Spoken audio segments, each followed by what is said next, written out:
Olá, meu amigo, minha amiga, meu irmão, minha irmã, todos bem? Vamos agora entrar na carta que foi escrita aos Gálatas. E vou trazer aqui umas particularidades dessa carta, para que quando nós lermos ela, fica um pouco mais claro, tá? Primeiro é o seguinte, é dito que alguém escreveu essa carta e usar o pseudônimo de Paulo. Eu particularmente não acredito, acredito que tenha sido o próprio apóstolo Paulo pela característica que esta carta tem, tá certo? Segunda coisa, Paulo escreveu aos Gálatas porque lá estava tendo um problema muito grande. Paulo estava tentando combater os judaizantes, aqueles que um dia aceitaram a doutrina do Cristo e agora estavam se infiltrando pessoas para dizer que não, para ser salvo, tem que guardar a lei de Moisés. Então estava tirando as pessoas que aceitaram a justificação pela fé e agora estavam querendo andar atrás da lei. E Paulo, então, nesta carta, todos os capítulos que nós vamos ler, é uma advertência para as pessoas dizendo, olha, vocês estão malucos. Essa coisa de querer vocês andar através da lei, a lei para nada serve. Agora vocês são herdeiros de Abraão, que Abraão foi justificado pela fé. E vocês que aceitam a doutrina do Cristo através da fé, porque a salvação vem pela fé, pela graça e não pela lei, são descendentes de Abraão também por causa da fé de vocês. Mas vamos ler aqui, né, os capítulos, vamos ler essa carta e, repetindo, particularmente para mim, quem escreveu essa carta foi o apóstolo Paulo. Vamos lá. Paulo, apóstolo enviado, não da parte de homens, nem por meio de pessoa alguma, mas por Jesus Cristo e por Deus Pai, que o ressuscitou dos mortos. Então aqui Paulo, mais uma vez, se considerando não trinitariano, dizendo que Cristo tinha um Deus e Pai. E todos os irmãos que estão comigo, as pessoas, as comunidades que aceitaram a doutrina do Cristo, da Galácia. A vocês graça e paz da parte de Deus, nosso Pai, e do Senhor Jesus Cristo, que se entregou a si mesmo por nossos pecados a fim de nos resgatar desta presente era perversa, segundo a vontade de nosso Deus e Pai, a quem seja a glória para todo sempre. Amém. Admiro-me de que vocês estejam abandonando tão rapidamente aquele que os chamou pela graça de Cristo para seguirem outro evangelho, que na realidade não é o evangelho. O que ocorre é que algumas pessoas os estão perturbando, querendo perverter o evangelho de Cristo. Mas, ainda que nós ou um anjo do céu pregue um evangelho diferente daquele que lhes pregamos, que seja amaldiçoado. Como já dissemos, agora repito, se alguém lhes anuncia um evangelho diferente daquele que já receberam, que seja amaldiçoado. Acaso busco eu agora a aprovação dos homens ou a de Deus? Ou estou tentando agradar a homens? Se eu ainda estivesse procurando agradar a homens, não seria servo de Cristo. Irmãos, quero que saibam que o evangelho por mim anunciado não é de origem humana.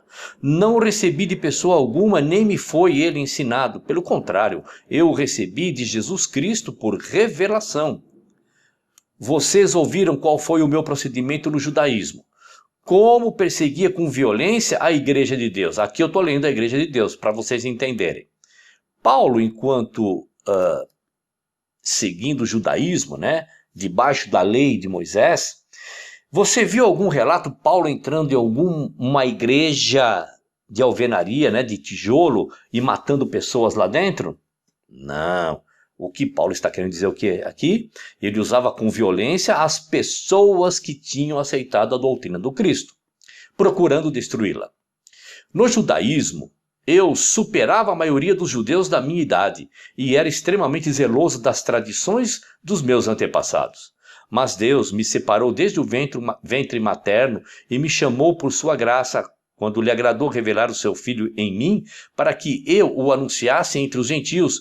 Não consultei pessoa alguma.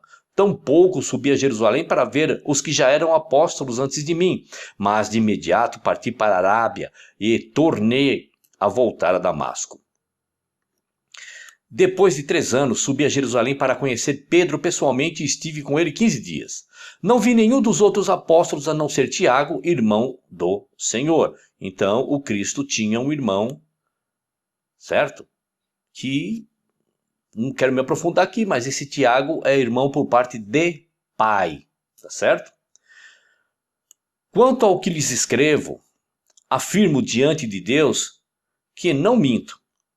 A seguir, fui para as regiões da Síria e da Cilícia. Eu não era pessoalmente conhecido pelas pessoas que aceitaram a doutrina do Cristo, da Judéia, que estão em Cristo.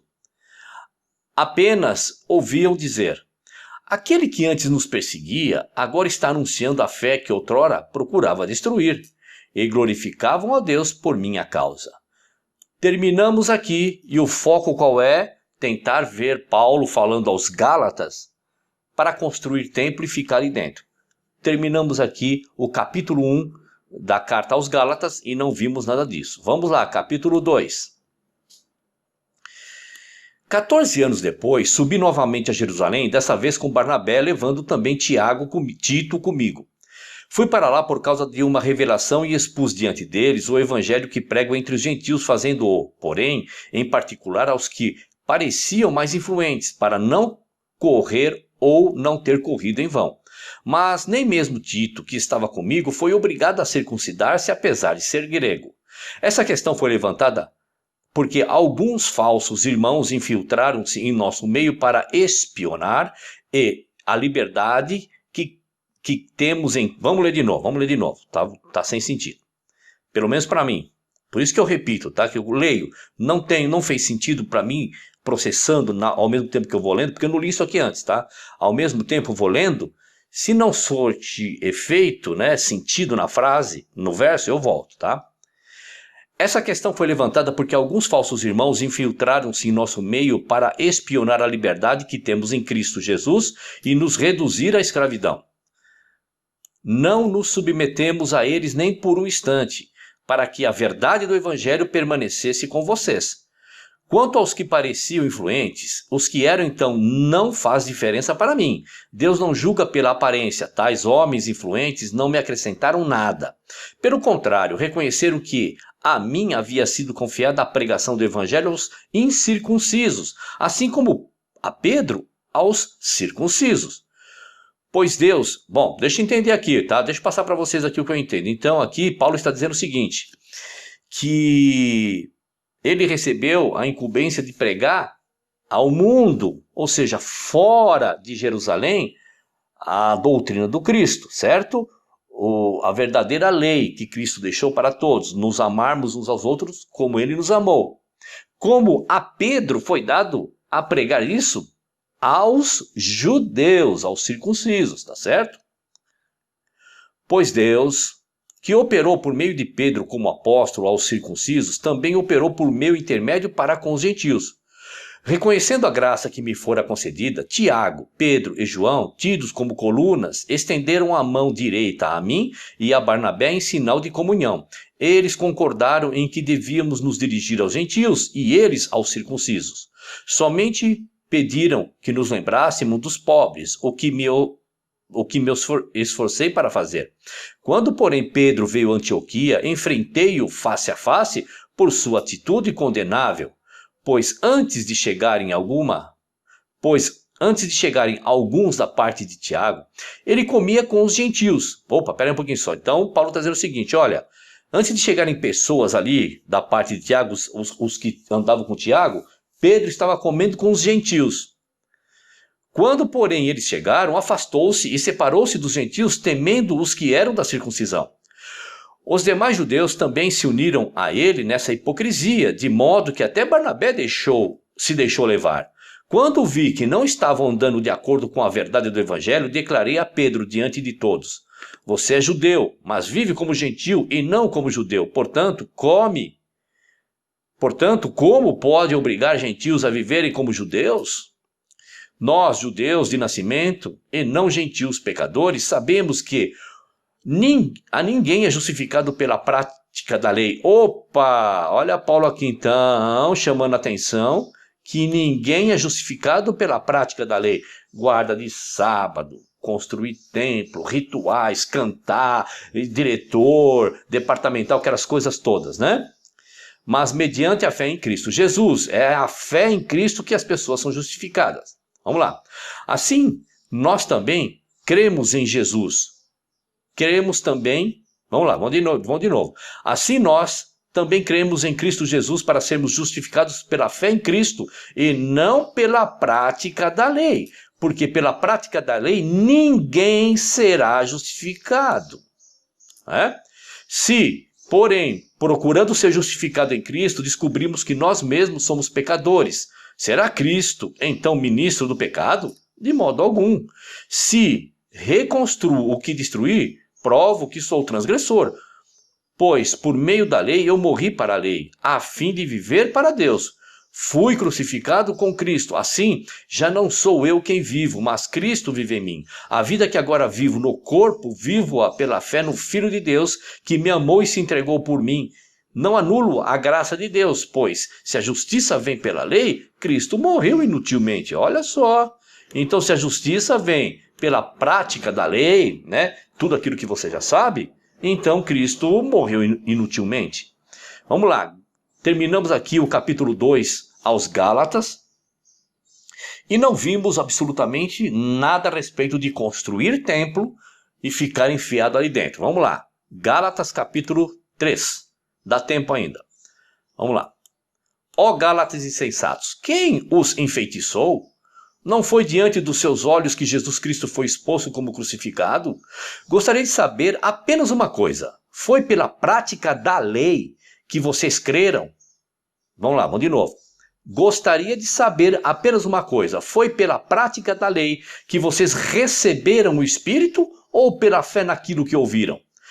Será que vocês são tão insensatos que, tendo começado pelo Espírito, querem agora se aperfeiçoar pelo esforço próprio, ou seja, debaixo da lei? Guardando o sábado, aquelas coisas todas? Será que foi inútil sofrerem tantas coisas? Se é que foi inútil. Aquele que lhes dá o seu Espírito e opera milagres entre vocês, realiza essas coisas pela prática da lei ou pela fé com a qual receberam a palavra? Considerem o exemplo de Abraão. Ele creu em Deus e isso lhe foi creditado como justiça. Estejam certos, portanto, de que os que são da fé, estes é que são filhos de Abraão. Prevendo a Escritura que Deus justificaria pela fé os gentios, anunciou primeiro as boas novas a Abraão. Por meio de você, todas as nações serão abençoadas. Abraão não era hebreu, tá certo? Entenda o que Paulo está falando aqui, ó. Ele está fazendo uma relação, um link, Abraão e os gentios. Por quê? Abraão não era hebreu, tá certo? Abraão veio da terra de Ur dos Caldeus, Finício. Tá certo? Então, por isso que ele faz essa correlação. Assim, os que são da fé são abençoados juntamente com Abraão, homem de fé. Já os que são pela prática da lei estão debaixo de maldição. Você quer ficar debaixo da lei de Moisés, amigo? A lei de Moisés inclui guardas de dia, construção de templo, líder religioso, você submetido a líder religioso, praticando rituais vazios. Você está debaixo de maldição, Paulo está dizendo aí. Pois está escrito, maldito todo aquele que não persiste em praticar todas as coisas escritas no livro da lei. Então, por quê? Porque o livro da lei, presta bem atenção, não tinha como salvar ninguém.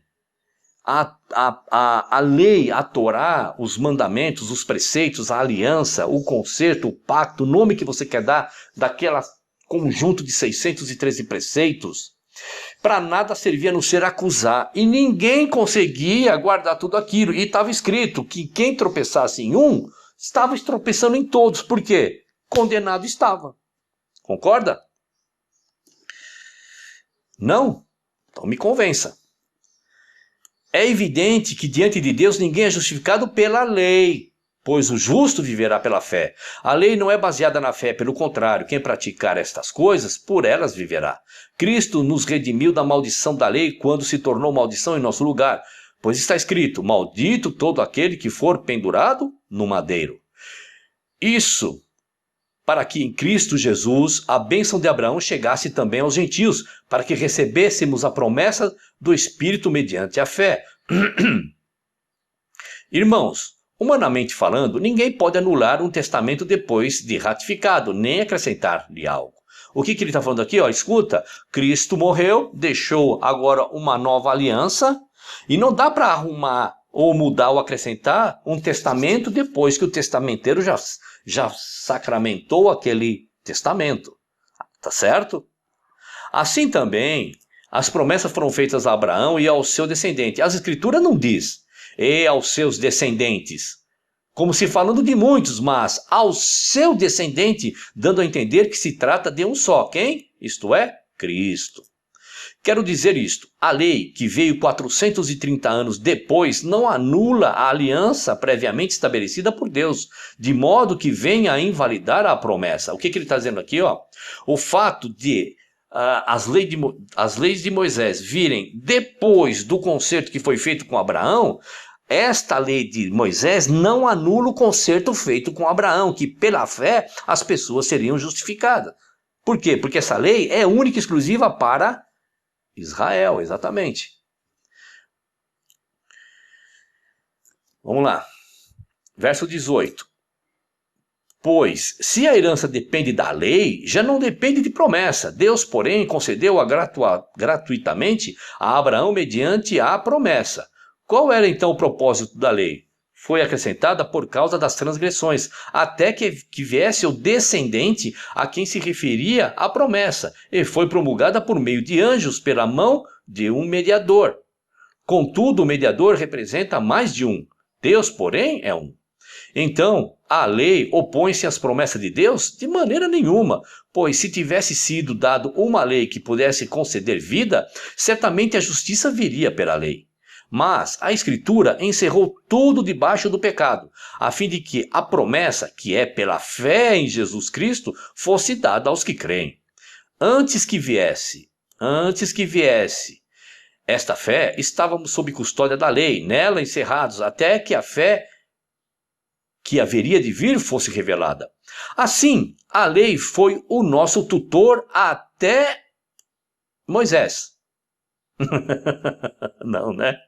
Então a lei foi tutor até Cristo, para que fôssemos justificados pela fé. Agora, porém, tendo chegado à fé, já não estamos mais sob o controle do tutor, ou seja, da lei de Moisés. Agora, porém, tendo chegado à fé, já não estamos mais sob o controle do tutor. Todos vocês são filhos de Deus mediante a fé em Moisés. A fé no teu pastor, na tua denominação, na tua profetisa, no teu profeta? Não, em Cristo Jesus. Pois os que em Cristo foram batizados, de Cristo se revestiram. Não há judeu nem grego, escravo nem livre, homem nem mulher, pois todos são um em Cristo Jesus.